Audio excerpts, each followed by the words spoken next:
Magandang araw po sa ating mga tagapakinig, ating tagapagsubaybay at tagasunod ng ating channel. Ngayon ay ibabahagi ko sa inyo ang isang napakagandang kwento ng buhay. Ang buhay ng isang simpleng mangangahoy sa bukid na sa kabila ng mga hamon ay nakamit ang kagandahan, kaginhawaan dahil sa kanyang busilak na puso. Pakinggan natin ang kwento na puno ng inspirasyon at kabutihang loob. Ang buhay ng isang mangangahoy. Sa isang malayong baryo sa kabundukan, naninirahan si Mang Pedro, isang mangangahoy na kilala ng buong komunidad, hindi lamang dahil sa kanyang sipag at tiyaga, kundi dahil sa kanyang kabutihang loob. Isang umaga, nagsisimula ang kanyang araw sa isang payak na tahanan kasama ang kanyang asawa at 2 anak. Tatay, pwede po bang sumama ako sa pagputol ng kahoy ngayon?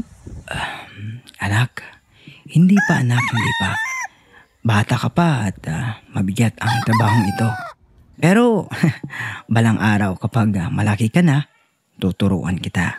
Pedro, bago ka umalis, may dala akong baon para sa'yo. Kaunting kanin at tuyo. Alagaan mo ang sarili mo sa gubat, ha. Salamat, mahal ko. Hindi mo na kailangang mag-alala. Lagi akong maingat. Sa Diyos tayo umasa.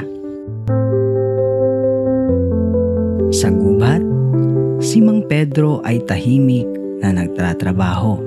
Mahinahon niyang pinuputol ang mga patay na puno, isang gawain na kanyang iginagalang at sinusunod ang batas ng kalikasan. Ang mga buhay na puno ay hindi niya kailanman sinasaktan dahil alam niyang bahagi ito ng kanyang responsibilidad sa kalikasan. Habang siya'y nagtatrabaho, isang matandang lalaki ang lumapit sa kanya. Anak, maaari bang makahingi ng kaunting tulong? Gutom na ako at wala akong makain. Nawawala ata ako dito sa lugar ninyo. Opo naman. Eto, tanggapin niyo ang aking baon. Pasensya na, ito lamang ang dala ko pero masaya akong ibigay ito sa inyo, Manong. Sige na, kumain ka na, kainin mo na to. Wala ka nang makakain yan, anak. Walang problema yun, Manong, walang problema. Okay lang yun. Busog pa naman ako. Okay lang yun, dami namang mga prutas dito, ano? Pwede yun sa akin. Napakabait mo, anak. Ano nga bang pangalan mo? Ano, Manong? Pedro. Pedro pong pangalan ko, Manong. Isang mangangahoy yung trabaho ko. Hindi lahat ng tao ay handang magbigay ng kanilang kaunti para sa kapwa. Maraming salamat sa iyo, Pedro. Napakabuti ng iyong kalooban. Ang busilak na puso ay higit sa yaman. Ang pagtulong sa kapwa ang aking kaligayahan, Manong. Hindi kita malilimutan, Pedro. Isang araw, babalikan kita.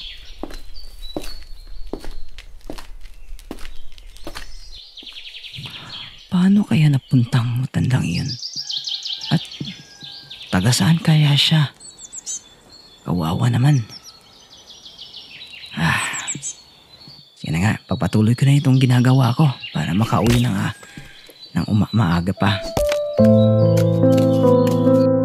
Matapos ang mahabang araw ng pagtatrabaho, umuwi si Pedro na pagod ngunit kontento. Sa hapagkainan, kasama ang kanyang pamilya, nagkwento siya ng nangyari sa gubat. Pedro, bakit wala kang kinain kanina? Gutom ka na siguro ngayon, ano? Hindi na bale, mahal ko. Alam mo kasi meron akong nakilala na isang matandang lalaki sa gubat. Parang nawawala siya. Talagang gutom na gutom yung matanda na yun kaya binigay ko na sa kanya ang baon ko.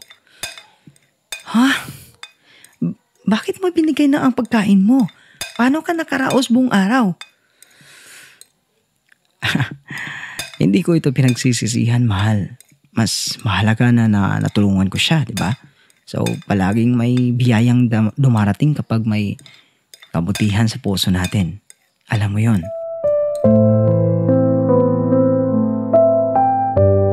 Kinabukasan, habang nag-aalmusal ang pamilya, may kumatok sa kanilang pintuan.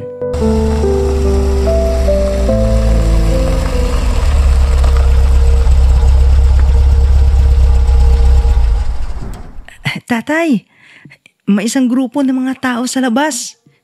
May dala silang maraming pagkain. Sino sila? Bakit sila naririto? Pedro, magandang araw sa iyo. Ako ang matandang lumapit sa iyo kahapon. Ngunit ako hindi isang ordinaryong tao. Ako isinugo upang subukin ang kabutihan ng iyong puso. Alam mo, balitang-balita kasi sa buong barangay ang kabutihan. Kaya sinamantala kong pumunta agad sa kinaroroonan mo nang makita kita. At talagang nakita ko na ikaw ay isang tunay na taong may malasakit sa kapwa. Ngayon, nais kong suklian ang iyong kabutihan, Pedro. Laking gulat ni Mang Pedro at ang kanyang pamilya nang makita ang mga daladalang biyaya ng mga bisita, bigas, gulay, prutas at iba pang mga pangangailangan. Ang lahat ng ito ay para sa iyo at sa iyong pamilya, sa iyong busilak na puso. Natamo mo ang mga biyayang ito, Pedro. Patuloy kang pagpapalain dahil sa iyong kabutihan. Hindi ko alam kung paano ko kayo pasasalamatan, sir. Ang lahat ng ito ay hindi ko inaasahan talaga. Ngunit buong puso ko itong tatanggapin. Walang anuman, Pedro. Ang lahat ng kabutihang iyong ginawa ay babalik sa iyo ng higit pa sa inaasahan mo. Ipagpatuloy mo ang iyong magandang hangarin sa buhay at tiyak na pagpapalain ka pa.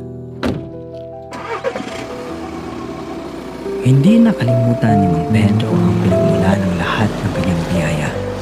Sa kanyang puso, alam niyang ang kanyang pagsusumikap, kababa ang loob at kabutihan sa kapwa ay laging may kapalit na biyaya mula sa itaas.